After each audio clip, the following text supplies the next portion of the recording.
Bate-papo das 6. Oferecimento Uniscan, diagnóstico por imagem. Rio Doce Radiologia. Unicor. A tecnologia da RDR Rio Doce Radiologia agora está no LMC Hospital com uma estrutura moderna e acessível. Equipe médica e profissionais capacitados oferecem o melhor em prevenção e diagnóstico por imagem. Na unidade instalada no LMC Hospital, você realiza exames de ultrassom, tomografia computadorizada, angiotomografia coronariana e raio-x. Aqui, o nosso foco é você. RDR e LMC Hospital, juntos para cuidar da sua saúde. Medicina de primeiro mundo em Linhares é na Unicor, um centro avançado de diagnóstico por imagem e fisiologia endovascular, acreditado para tratamento de TAV. Somos especialistas em angioplastias complexas e tratamento do infarto agudo do miocárdio, além de diversos procedimentos de neurointervenção, com equipamentos de última geração e uma equipe altamente qualificada. A Unicor é referência no tratamento de oclusões coronarianas crônicas. Unicor, unidade do coração do Espírito Santo. A Uniscan é o centro de referência para diagnóstico de mamas no norte do estado, com mamografia 100% digital, tomossíntese, biópsias mamárias, ressonância magnética das mamas, entre outros exames. Agende seus exames pelo 2103-5000 Uniscan.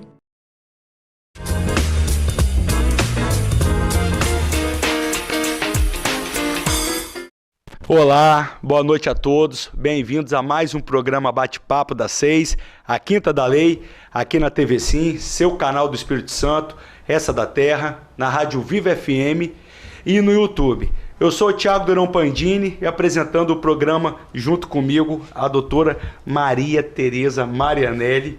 Em Bate-Papo das 6 hoje está especial, viu? Rapaz, está muito especial. Não é?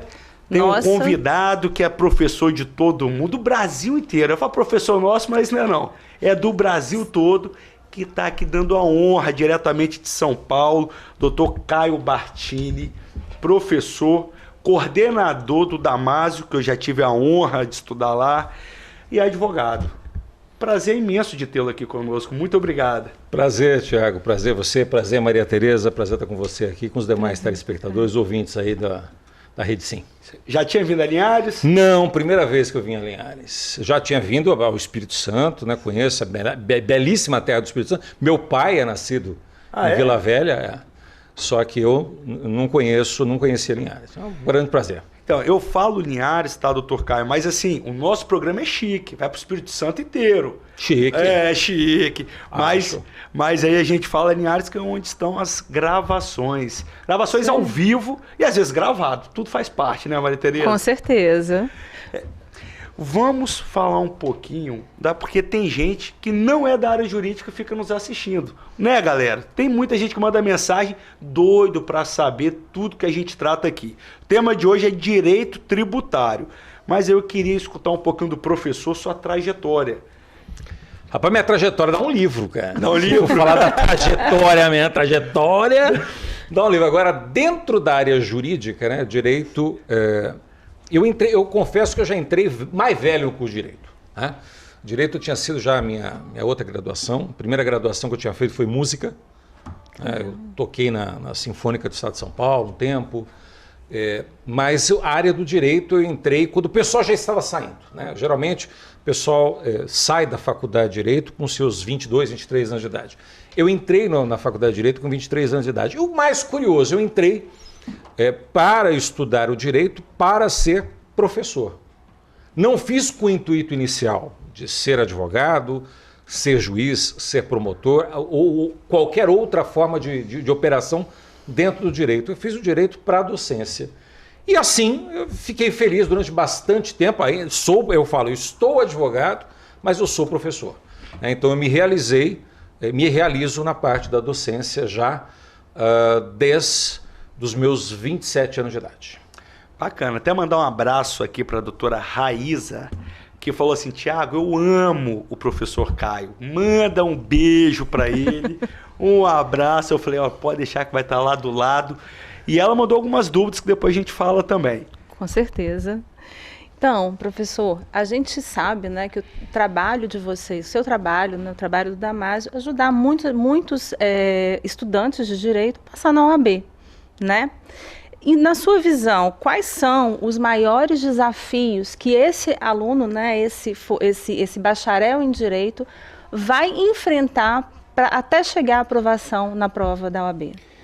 Maria Tereza, hoje a gente tem um problema sério dentro dessa universalização que nós temos hoje no direito, pela má qualidade, muitas vezes, do próprio ensino em si. Então, o que acontece? Da mesma forma que você barateia o estudo, e isso torna mais universal para todas as pessoas, também vai diminuindo aos poucos a qualidade do ensino. E a Ordem dos Advogados do Brasil, ela tem o papel de colocar no mercado, pelo menos aquelas pessoas que tenham a mínima condição, dentro do universo que ela entende ser o mais justo, de atuação. Não está sendo simples a prova. É uma prova que ela tem 2 fases, todos nós já passamos por isso, é uma prova que tem 2 fases.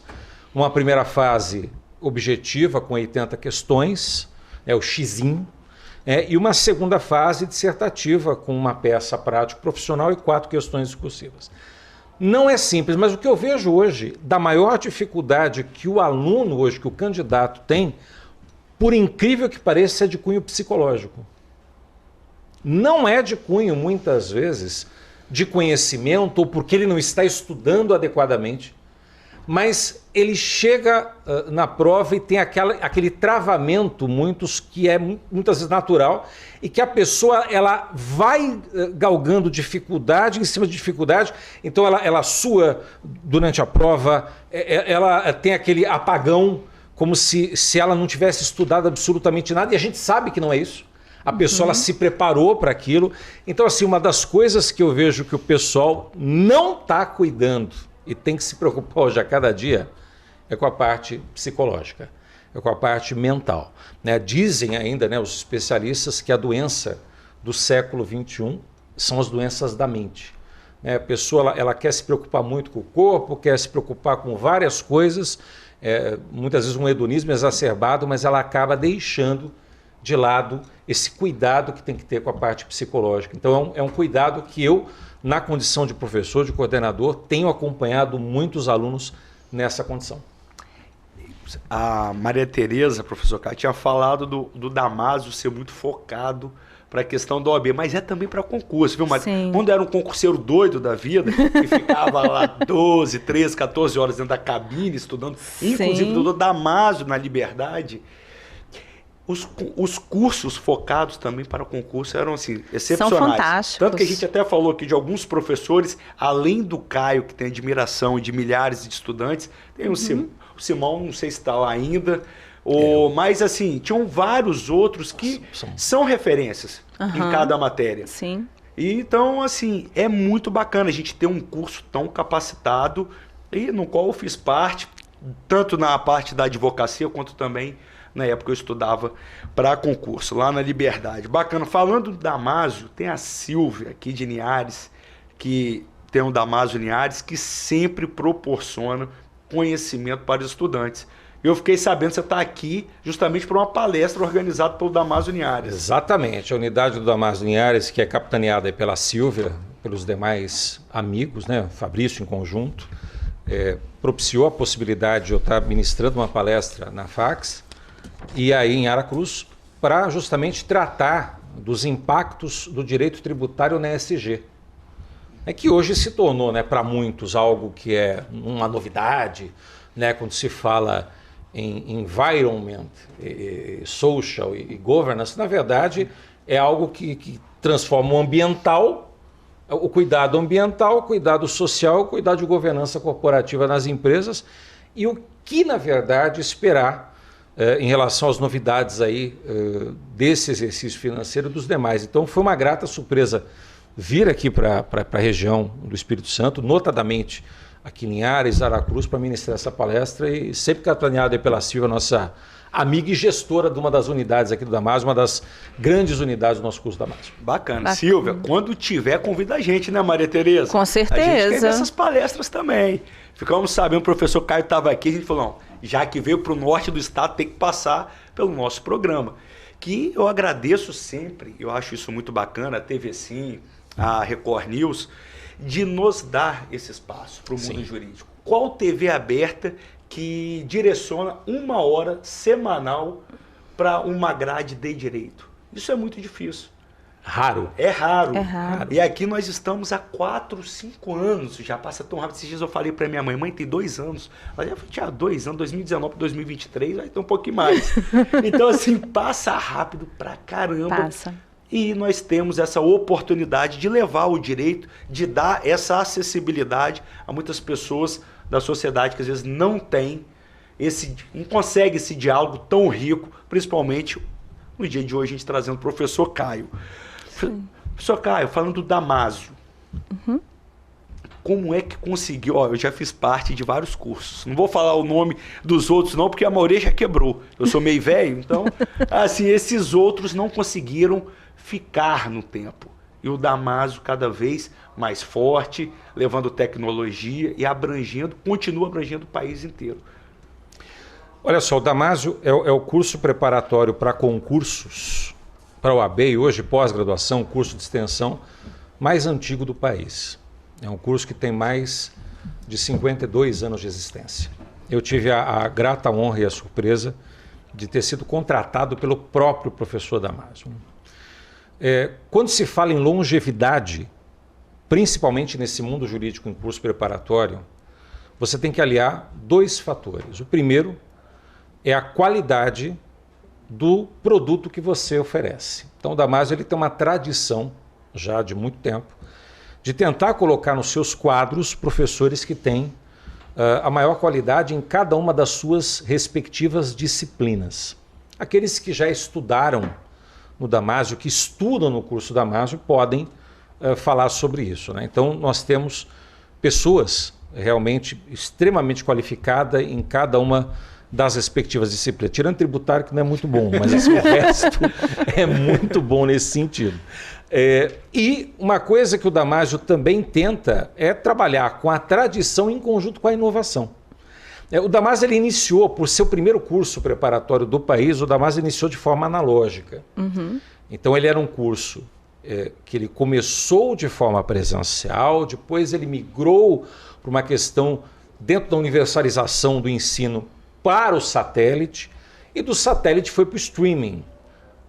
Nós já tivemos cursos, lógico, que já começaram de forma digital, e lógico tem determinadas plataformas que têm distinções, por exemplo, em relação ao próprio Damásio. Só que a diferença que eu vejo do Damásio para os demais cursos é a mantença da qualidade do produto oferecido, dos profissionais, dos docentes que dele fazem parte, do conteúdo programático que é fornecido e da preocupação que se tem com o aluno na ponta em termos de conhecimento.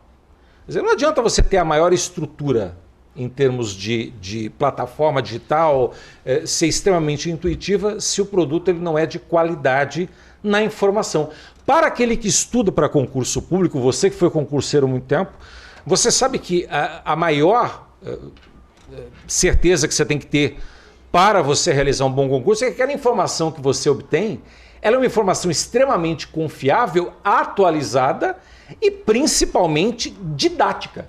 Exato. A excelência no ensino, ela se denomina didática, né? Se você é uma pessoa que sabe muito para você, perfeito, não tem problema nenhum, mas não tem a vocação para a docência, né? Porque na docência você tem que se despir dessa situação do juridiquês, de muitas vezes o falar muito difícil, para passar uma coisa que é complexa de forma a ser palatável, de forma a ser digerível. Então o que eu vejo no Damásio é aliar a tradição, a qualidade dos próprios profissionais, dos professores, do produto, em conjunto com a própria inovação. Fantástico. E é isso mesmo. A Sim. gente vem acompanhando aí durante esses anos que eu acompanho, tanto na época do concurso quanto advogando. Tem vários cursos especializados em determinadas áreas que me interessam, Claro. e volta e meia eu Sim. faço. E a didática é muito boa. E muitas vezes, só uma grande instituição consegue pegar os melhores docentes para Sim. estarem ali e aí passar de forma mais tranquila. Maria Tereza foi professora de pós-graduação lá da PUC, de BH, não foi, Maria Tereza? De BH, do IEC. E assim, essa questão do ensino, né, com a tecnologia, houve uma grande democratização. Antes de você chegar, né, antes da gente começar o programa, a gente estava conversando sobre os cursos que eu fui aluna na época que eu morava em BH, porque eu também fui concurseira, né? Sim. E esses cursos já não existem mais, inclusive o professor fez parte, né, de alguns desses cursos na época. E realmente é isso, é uma rede de ensino que ela se perpetuou justamente pela modernização. À medida que foi necessária a mudança, aconteceu a mudança no curso da Magio, né, que acompanha a gente até hoje. A gente vem, foi o primeiro curso preparatório e ele está aí firme e forte até hoje. Então, professor, essa questão, né, da tecnologia na democratização do ensino, né? Exatamente. Foi muito importante. A tecnologia deu uma democratizada. Não deu, professor? Deu. Só que a gente estava conversando hoje, a caminho, né? Eu estava conversando isso com a Silvia, com o Fabrício no veículo. A parte tecnológica, ela tem uma enorme vantagem de um lado, só que de outro lado ela também traz alguma preocupação. Por quê? Hoje eu vejo que assim, nós temos um acesso muito grande a várias informações, né? Então a pessoa que ela quer ter contato com qualquer espécie de conteúdo, ela vai encontrar. Uhum. Só que de certa forma você também criou pessoas dentro de um casulo em que não existe mais o contato e o relacionamento físico, tete a tete. Então hoje as pessoas elas se virtualizaram de tal forma que estão cada vez mais distantes dessa questão que envolve o relacionamento propriamente dito. E eu não sei até que ponto, né, essa ausência de equilíbrio daqui a um médio prazo, não precisa nem ser longo prazo, daqui a um médio prazo fará bem. Eu acho que existe um equilíbrio de você utilizar, sim, a tecnologia, mas sem deixar de ter as raízes, os padrões de essência mantidos.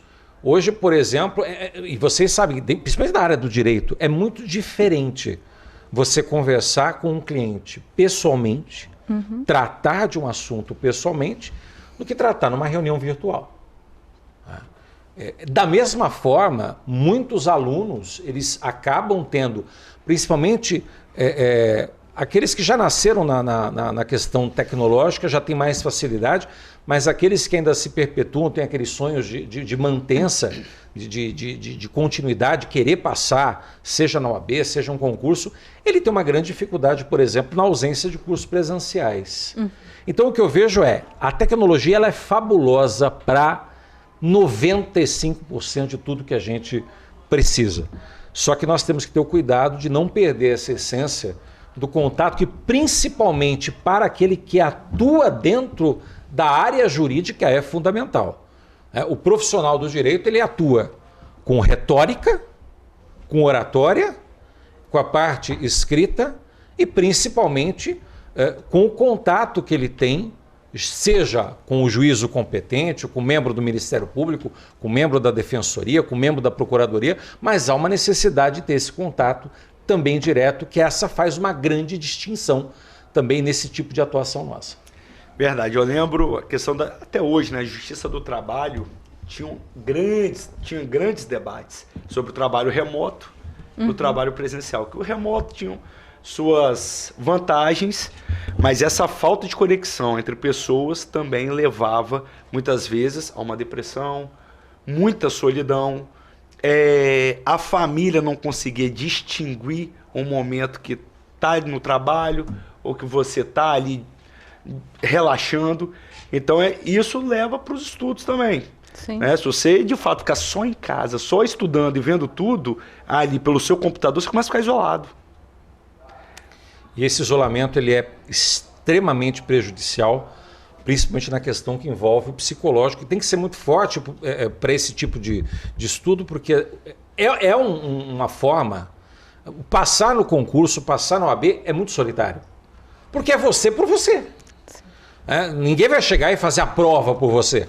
Você vai ter que chegar, sentar, então é você que tem que estudar, você que tem que se preparar, é você. Então esse tipo de preparação, ela é uma preparação solitária, é uma preparação resiliente, só que assim, por isso que é tão importante não perder a conexão e a coletividade.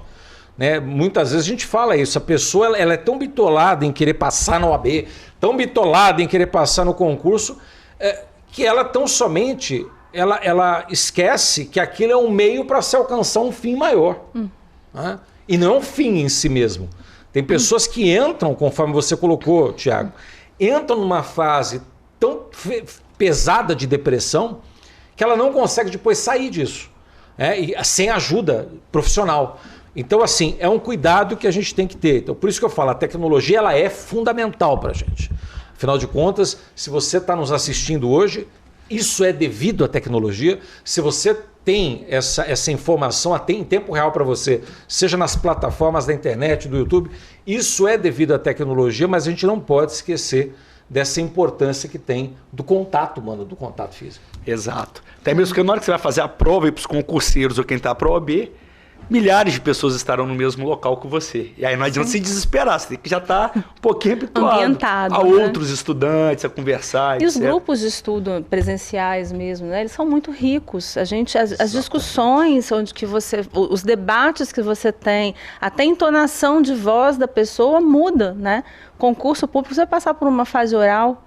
É importante você saber falar, você saber articular naquele momento, né? E ter gente te escutando, ter gente te ouvindo o tempo inteiro, né? E isso também, porque senão você entra em pânico ali na hora. É exatamente isso. Né? E para a OAB depois você vai ter que se acostumar a atender muitas pessoas. Se você fica sozinho, como advogado você vai lidar no dia a dia? É isso aí. Olha, o Ponto Eletrônico já chamou, mas a gente volta daqui a pouquinho e vamos falar agora no segundo bloco sobre redes sociais, que era a profissão aqui, a opinião do professor Caio, até mesmo levantar uma situação que eu estou vendo diariamente.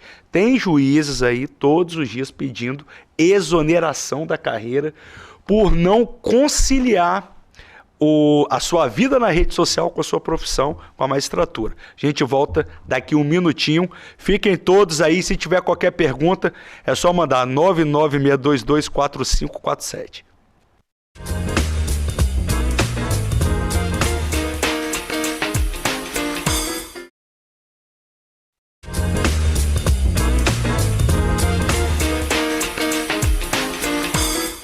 Voltamos com o segundo bloco do nosso programa Bate-Papo das 6, a Quinta da Lei, aqui na TV Sim, na Rádio Viva FM e no YouTube. O tema hoje é Direito Tributário com o professor Caio, mas tem algo, Maria Tereza, que não sai da mídia. Todo dia, essa questão de rede social, para começar. Todo programa a gente fala da rede social aqui. E aí vamos fazer um link com a magistratura. Sim. Quem é juiz? Nós estamos vendo aí muitos largando a carreira por causa de rede social. Pois é, inclusive o professor também tem uma rede social que é muito legal, muito movimentada. Bomba. Justo. Né? E eu queria saber, professor Caio, qual que é a importância, né, da gente interagir em rede social, né, para a advocacia, para os advogados que estão recém-formados e para nós também, né, advogados mais antigos, no meu caso mais antigo, Thiago nem tanto, mas de ter essa interação através das redes sociais. Veja só, a gente tem um problema dentro da advocacia no Brasil que é o marketing, né? A OAB ela é muito criteriosa na questão que envolve o marketing do profissional do direito, do advogado, até mesmo, conforme nós estávamos aqui conversando, né, os perfis de magistrados, de membros do Ministério Público, existe órgãos de controle que ficam justamente verificando se aquele profissional está emitindo qualquer espécie de opinião que possa vir a colocar uma condição da instituição que não reflete diretamente a opinião da instituição, mas é uma opinião própria daquele profissional. Só que assim, nós temos que aprender que nós estamos já dentro de uma geração que é uma geração touch. É uma geração em que Instagram, Facebook, Twitter, dentre outras redes, YouTube, ela passa a ser de fundamental importância, principalmente no que a gente chama de marketing de conteúdo. Né? Que é aquele marketing, não o marketing por si só, por existir, mas o marketing que tem algum conteúdo, seja ele educacional, seja ele artístico, cultural, mas algo que chama a atenção do público. Uma coisa importante, se o profissional do direito ele souber se utilizar muito bem da rede social, ele consegue, inclusive, não só a questão da monetização direta que muitos vão atrás, que é a questão da própria plataforma, a depender da quantidade de seguidores, eventualmente, que a pessoa tenha, monetizar. Mas ela consegue clientes através... Eu mesmo, por exemplo, dentro das redes digitais, já tive vários contatos de pessoas interessadas, por exemplo, pelo conteúdo que é colocado, interessadas eventualmente em tirar alguma dúvida e depois fazer a contratação de serviços.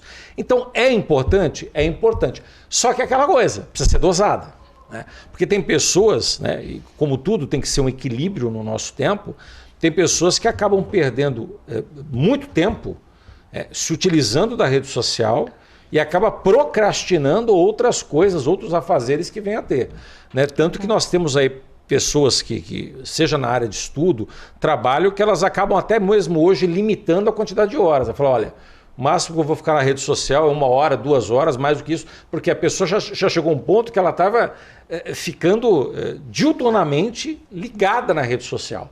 E aí existe justamente essa questão que envolve a opinião da pessoa e se eventualmente a pessoa que atua dentro do Poder Judiciário, dentro do Ministério Público, dentro da Defensoria, ela pode se utilizar da rede social ou não para emitir suas próprias opiniões, seja de cunho religioso, de cunho filosófico, de cunho laboral, se ela tem essa liberdade ou não.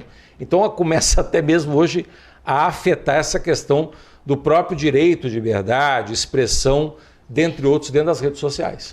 A questão do poder público, eu percebo que a opinião, relacionada à opinião, ainda não é bem definido pelos órgãos, o que poderia ou não ser falado, não é? Depende, assim, enfim. E também a questão de coach. Não pode ser, o coach já está delimitado, não pode ser coach. Ou você está ali ensinando uma matéria, mas você não pode ensinar a pessoa, você não pode querer ensinar ela a pegar o peixe, né? Você pode falar como é que é a matéria em si, mas querer dar opinião, comunicação, como é que você trata um cliente, como é que faz um recurso, isso não poderia ser ensinado de forma direta. Você poderia falar de processo civil, mas você não poderia dar técnicas para conversar com o magistrado, por exemplo. É isso no caso juízes. Juízes. Né? Juiz, mesma coisa, um promotor te dá dicas de como você pode se utilizar, por exemplo, de mecanismo para tirar uma pessoa da prisão. Exato. Então seria esse tipo de... E aí veio o Conselho Nacional do Ministério Público, o Conselho Nacional de Justiça, que são os órgãos administrativos que regulam as respectivas atividades e que colocaram dentro dos seus provimentos que esse pessoal não pode, nesse caso, atuar com essas questões de mentoria diretamente. Exato. Aí o coach está delimitado. Já a opinião não está. A opinião a gente vê alguns casos que tem uma repercussão, o juiz ali é punido. Outros casos, dependendo do que ele opinou, aí já é visto de forma bem tranquila. E já no OAB é diferente. Não é, professor? É mais a questão de mercantilização. Exato. A OAB ela não tem problema nenhum com relação à emissão de opinião de profissionais. Nós tivemos um caso recente, né, inclusive, de um profissional da área do direito penal que chegou a se utilizar, né, de uma, entre aspas, ostentação e acabou tomando uma penalização da própria OAB em termos de suspensão do exercício da atividade profissional pelo uso da rede social. Quer dizer, o que se dá a entender, logicamente, pelos órgãos de regulação, né, das profissões, notadamente, das atividades, do exercício de função pública, é que você não pode se utilizar da rede social a depender do que você assume de função, da forma que melhor lhe aprouver. Você tem que ter determinados limites para que isso não possa vir a atingir de forma direta ou reflexa a própria instituição que você representa. Bacana isso aí. Porque é uma zona bem... cinzenta. Bem cinzenta. Você fica um pouco... Se a gente que está na advocacia às vezes fica um pouco seguro, imagina quem tem um órgão fiscalizador bem em cima, como no caso de muitos concursados. A questão das redes sociais. Falou que porque isso é bacana falar, que tem muita gente começando, né, iniciando a carreira. Você vê um diferencial gigantesco para quem produz conteúdo, coloca ali, fala o seu nicho de atuação? Acho fundamental. Hoje acho fundamental o jovem advogado, o profissional que está começando, e não mesmo aquele que nem esteja começando, mas que esteja no exercício da atividade. Eu acho que o marketing de conteúdo ele é de fundamental importância. É sempre bom você ter, por exemplo, uma live com informações de um determinado tema que seja relevante, um podcast de algo que seja interessante para o conteúdo em termos de conhecimento. Essa difusão de conhecimento, de um bom conhecimento, eu acho fundamental. E ela tem seus atrativos. Lógico, inclusive, eventualmente a pessoa pode até ser monetizada em relação a isso, mas o que eu acho mais interessante é a demonstração do próprio conhecimento, essa universalização do conhecimento através das redes sociais, e isso acaba marcando um determinado território para aquele profissional, né? Mostrando uma determinada especialização, algo que ele tem um diferencial, sem que isso venha a afrontar diretamente a própria atividade e o próprio órgão, sem qualquer espécie de conteúdo antiético que venha a manchar a própria atividade. Acho fundamental o trabalho com rede social. É fundamental mesmo, né? A gente vem percebendo cada vez mais. A pessoa pegou a OAB, antes de pegar a OAB, já está falando. E é bacana você escolher um nicho para a pessoa lembrar. Sim. Não é? Lembrou, Maria Tereza é fera em regularização. Fera, dá aula. Quer dizer, vai falando isso na rede social, a hora que tiver qualquer regularização a ser feita, você lembra? Exatamente. E também isso. tem a questão da aproximação, né? Aproximação com as pessoas. Hoje a gente já vive tanto nesse mundo virtual e é justamente através da rede social que às vezes você leva esse conteúdo e você vai ter essa aproximação do público, quem precisa de você. Você vai achar isso que o professor estava falando. Exatamente falou, né? Ali você vai ajudar alguém e de repente essa pessoa vai virar um cliente. Exatamente. Né? Você vai solucionar o problema dela. É muito bacana. Mas aqui, Thiago, falando de área técnica, né? O professor é especialista em direito tributário. Fala pra gente, professor Caio, dentro do mundo tributário, para o jovem advogado, para quem está começando, qual é uma área, né, que hoje está em voga, com destaque, né, e para quem está começando na carreira, dentro do tributário? O direito tributário, para muitos que cursaram direito, sabem do que eu estou falando, tem uma dificuldade enorme primeiro de gostar. As pessoas, elas notadamente não gostam de direito tributário, e eu falo até muitas vezes por culpa não dela, tá? Muitas vezes a forma com que é passado se torna uma coisa tão ruim que a pessoa ela não tem... Geralmente a gente não estuda o que a gente não gosta. Essa é uma grande realidade. A gente não estuda o que a gente não gosta. E o direito tributário ele tem uma dinâmica hoje, dentro do exercício da advocacia, que você pode atuar, seja na parte do contencioso, administrativo ou judicial, no consultivo, né? E também nas questões que envolvem direcionamento estratégico para a empresa. E eu digo o seguinte, para o jovem advogado, para aquele que está começando o exercício da atividade, essa parte que envolve o direito tributário ela é muito fechada. Então uma dica que eu dou para aquele que pretende atuar, fala, putz, eu me interessei pela parte tributária, eu acho que é um nicho interessante. Primeiro, não se ouvide em fazer parcerias. Né? Uma coisa que a gente tem que aprender, isso, o campo tributário funciona muito bem. Muitas vezes você tem um potencial cliente e você não sabe como fazer com ele. Faça uma parceria com um colega que tenha um conhecimento maior que você, se junte a ele nesse sentido e procure a partir daí desenvolver a sua atividade. O direito tributário é um campo que principalmente, depois que nós passarmos de forma efetiva com a reforma tributária, nós teremos uma necessidade muito grande do exercício da atividade, principalmente no contencioso.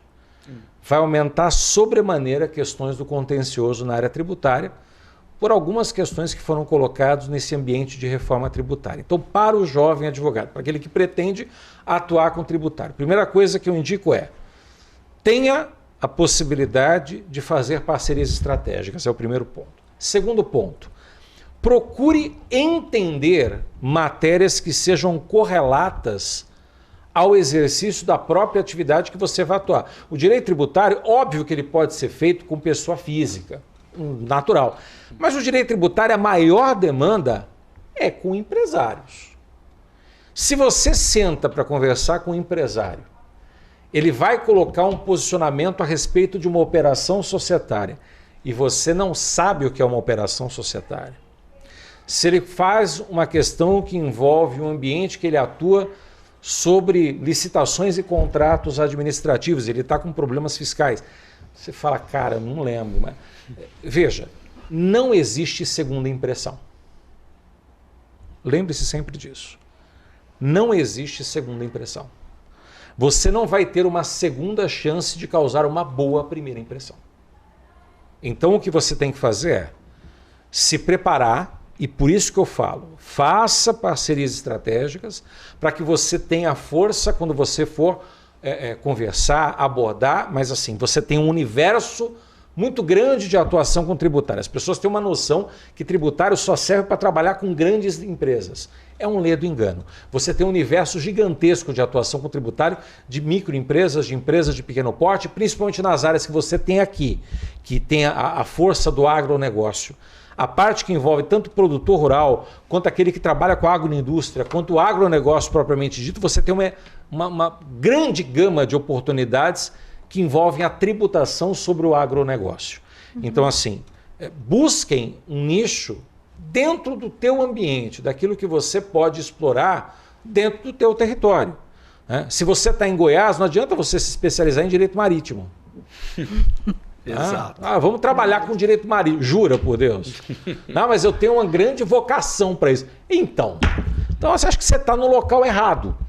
Então, muitas vezes, o profissional... Não é que ele é ruim e não está dando certo. Muitas vezes ele está apresentando um produto no local errado. Exato. Sim. Então você tem que saber onde vender o teu produto. O teu produto ele passa a ser atrativo a partir do momento que você tem uma grande quantidade de consumidores naquela determinada região. Não adianta você tentar vender gelo dentro do Ártico. Quero vender gelo aqui no Ártico. Acho que não vai funcionar. Agora, se você vai para um determinado local onde você tenta se enquadrar dentro daquela necessidade que existe no território. Tem muitos locais, por exemplo, que tem problemas sérios com ISS, tem outros que têm problemas seríssimos com IPTU, tem outros que falam, poxa, nós estamos sofrendo aqui dentro do Estado uma questão que envolve os incentivos fiscais, estão sendo muito negados, tal, e a gente sabe que a região do Espírito Santo é uma região que tem uma grande gama de incentivos fiscais. Você tem regimes especiais diversificados para várias áreas. Então isso é fundamental, você conhecer o teu público, conhecer o teu ambiente para você poder fornecer um serviço que seja à altura e principalmente dentro daquele nicho de mercado. Perfeito. Para quem está começando, meu querido, você pega essa parte aqui que vai estar no YouTube lá gravado, não vai sair, e fica escutando todo dia, tá? Porque é uma boa dica. Não adianta remar contra a maré. Não. Não adianta. Às vezes você é muito bom, tem muita técnica, mas quer colocar algo no lugar errado. Sim. É isso, o gelo é muito bom de vender, desde que tenha lugar para você comprar. Exato. É isso daí. O Ponto Eletrônico chamou, tá? Mais uma vez. E no último terceiro bloco, daria para dar só uma pincelada na reforma tributária? Claro. Então a gente dá uma pincelada, fique com a gente, um minutinho, voltamos já.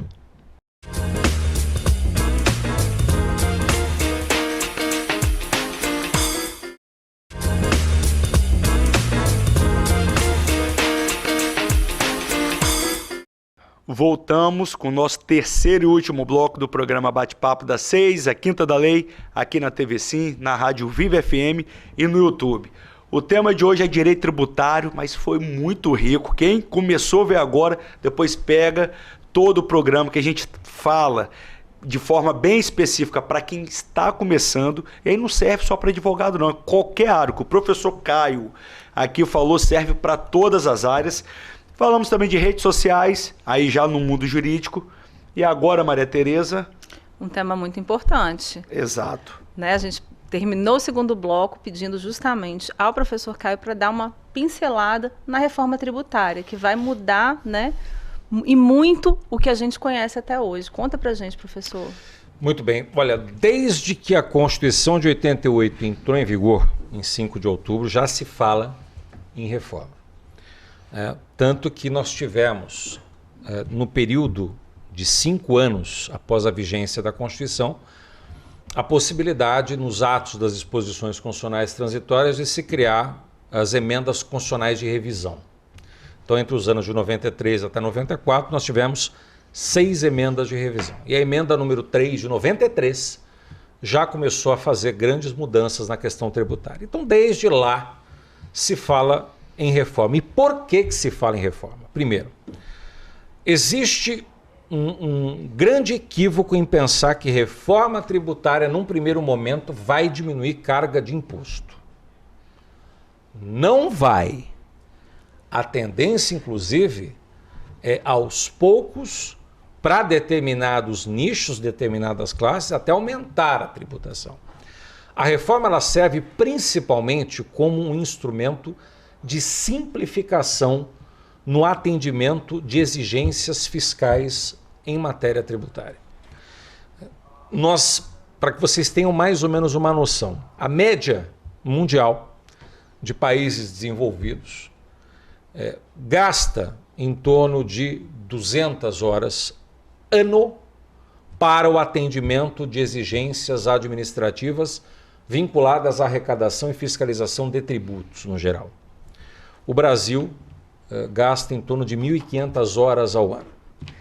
Isso encarece o próprio produto, consequentemente encarece o consumo e faz com que então nós tenhamos um prejuízo dentro do ciclo econômico em que o Brasil vive. Então o ambiente de reforma ele é fundamental. E aí se percebeu que nós temos uma grande gama de produtos, uma grande gama de tributos, de impostos no geral, que recaem sobre o consumo e sobre a produção, em detrimento a outros que deveriam incidir sobre patrimônio e renda. Em regra, aquele que tem menos condição acaba sendo mais tributado do que aquele que tem maior condição econômica.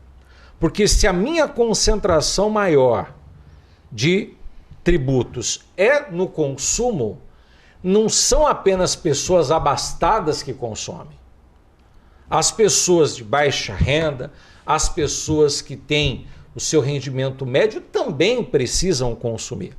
E a questão é justamente tentar criar uma equação pela qual eu tenha uma simplificação dos tributos que recaem sobre consumo, eventualmente sobre produção, e a partir daí tentar ajustar o calibre de outros tributos sobre patrimônio e sobre renda. Então a ideia central da reforma tributária, primeiro, foi pegar os tributos que incidem sobre consumo e unificá-los. Unificá-los de que forma? Vão ser pegos 3 pelo projeto que foi para o próprio Senado agora. Pegar 5 impostos sobre consumo e unificá-los no que a Europa já se utiliza, que é o imposto sobre o valor agregado ou IVA, que o pessoal tanto fala. Qual é a ideia? Eu tenho o COFINS, PIS, que são contribuições sociais que a pessoa jurídica, que a empresa paga sobre a receita que ela obtém, pega o IPI, unifica num IVA federal, num imposto sobre o valor agregado federal, e pega o ICMS e o ISS, o imposto estadual e o imposto municipal, unifica-se criando um IVA municipal. Então a gente vai ter a chamada CBS, Contribuição de Bens e Serviços no âmbito federal, que vai ser a unificação basicamente de 3 tributos, e o IBS, que é o Imposto sobre Bens e Serviços, no âmbito dos estados e municípios, que vai ser a unificação do ICMS e do ISS. Se fala também na possibilidade de criar um imposto seletivo. O que é esse imposto seletivo? É um imposto que vai tributar mais bens, produtos que sejam considerados como supérfluos. Então vai ter uma tributação maior sobre o que já, de certa forma, acontece com o próprio IPI, numa questão de seletividade, mas eu tributo mais aqueles produtos ou bens que são considerados supérfluos em detrimento daqueles que são considerados essenciais. Então a ideia é manter isenção sobre cesta básica, manter isenção sobre medicamentos, manter isenção sobre áreas que sejam de fundamental importância direta para o cidadão. Qual é a grande discussão que nós temos hoje no ambiente de reforma tributária? Como se dará a questão da definição das alíquotas, do percentual que vai incidir e, consequentemente, sobre o quê? Por que isso? Porque quando do advento da Constituição Federal de 88, houve um cuidado muito grande do próprio legislador constituinte, à época depois do legislador ordinário, quando fez a alteração, de buscar colocar as bases econômicas, a materialidade, aquilo que você vai pagar na Constituição Federal escrito. Então você tem lá um imposto sobre circulação de mercadorias e serviços de transporte interestadual, intermunicipal e de comunicação. Então se sabe definitivamente o que é que você tem de incidência. Então você tem um imposto de importação, um imposto de exportação, imposto sobre produtos industrializados, cabendo à lei apenas determinar. Qual é a primeira dúvida? Você tem uma contribuição de bens e serviços. Aí você fala, tá, quais bens e quais serviços? E aí começa aquele amplo... Porque tudo isso vai ser, hoje, regulamentado por meio de uma lei complementar. Então a discussão que se tem hoje é, primeiro, será que não vai ter uma amplitude muito grande de bases econômicas em que eu vou ser amplamente tributado por esses dois tributos, mas de todas as frentes? Essa é a primeira grande preocupação. Segunda grande preocupação, a questão de como vai funcionar a autonomia financeira dos estados e dos municípios com a saída do ICMS e do ISS. Ah, mas vai ser feita uma divisão X por um conselho federativo. Só que existe a apreensão se essa divisão, porque hoje como é que funciona? O estado vai arrecada, o município vai arrecada. Hoje vai ser tudo concentrado no governo federal. E o governo federal faz a distribuição do bolo. Então a discussão é, será que essa distribuição será feita de forma suficiente em que os entes não vão perder a sua autonomia financeira? Será que isso não vai ser uma afronta ao próprio pacto federativo em que a autonomia que esses entes têm hoje, mesmo que de forma muito superficial, mas será que ela não vai ser totalmente tolhida uma vez que eles não vão ter capacidade direta de controle das suas receitas?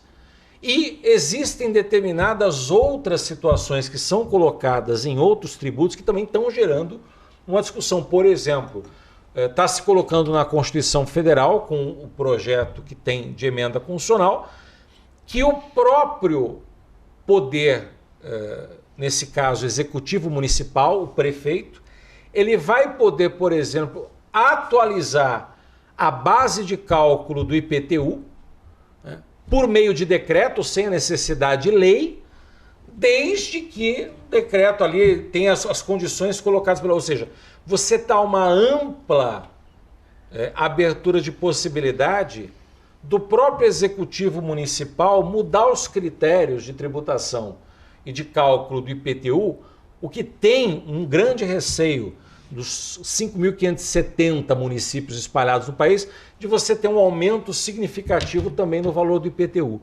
Então, fiquem atentas, porque assim que esse ambiente de reforma for colocado agora para a votação já nesse mês de agosto, e provavelmente deve permanecer até setembro, o que eles pretendem fazer de aprovação é que isso siga entre agosto e setembro, teremos grandes novidades. E por isso a importância, dentro dessas novidades, que se você atua com o campo do direito, de você estar sempre buscando especializar-se.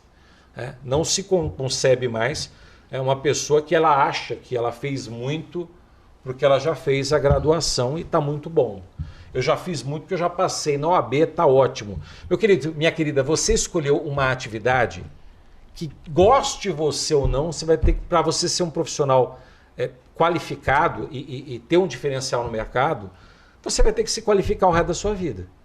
Então, o ideal é busque cursar os cursos especializados, pós-graduação, especializações, cursos de extensão, que isso vai te ajudar, principalmente nesse ambiente de mudança que o Brasil vai vivenciar há pouco. Sem sombras de dúvida. Estou encantada com essa aula. Não é? Eu já sou aluna agora do Damásio. Pós-graduação de Direito Tributário, pode ter certeza. Junto. Agradecemos Adorei. a preferência. Professor Caio, que pena que acabou o nosso bate-papo. É sacanagem, né, Maria Tereza? Tem mais uma horinha pra gente segurar aqui. Não podia. Pode me chamar novamente que eu venho. Então tá ótimo. Tá vendo, né? Silvia, Fabiana tá aqui com a gente. Nossa, fantástico. É isso daí, professor Caio. Muito obrigado por ter aceitado o convite, de estar aqui conosco, também de fazer palestra lá em Aracruz, levar conhecimento, expandir cada vez mais, que isso é muito importante para toda a sociedade. Obrigado, Thiago. Obrigado, Maria Tereza. E principalmente você que teve a paciência de nos ouvir durante esse tempo. Espero não ter sido tão chato para você. E coloco também à disposição as redes sociais, né, se você quiser me seguir lá no Instagram, @prof.caio_bartini, @prof.caio_bartini. Eu vou estar esperando vocês. Um abraço. Isso aí. Maria Tereza, mais uma vez juntos. Maravilhoso. Programa top, que a gente sai rico de conhecimento. Muito. Nossa, é sempre um prazer fazer esse programa, né? Principalmente recebendo convidados tão especiais. Especial, isso aí. Professor, muito obrigada. Muito obrigada por essa oportunidade. Thiago. Tamo junto, na quinta que vem, de novo. Quinta que vem, tamo aqui. Firme e forte. E agradecemos a todos que ficaram até o final. Lembrando, amanhã tem reprise de 6 às 7 da manhã. Domingo, a partir das 15 horas, os programas vão ao ar novamente. E esse tá imperdível, tá? Quem não assistiu, assistiu um pouquinho só. Amanhã tem reprise e domingo vai rolar aí de novo. Meus amigos, obrigado a todos. Lembrando que o programa Bate-Papo das 6 é de terça a sexta, mas só a quinta é a da lei.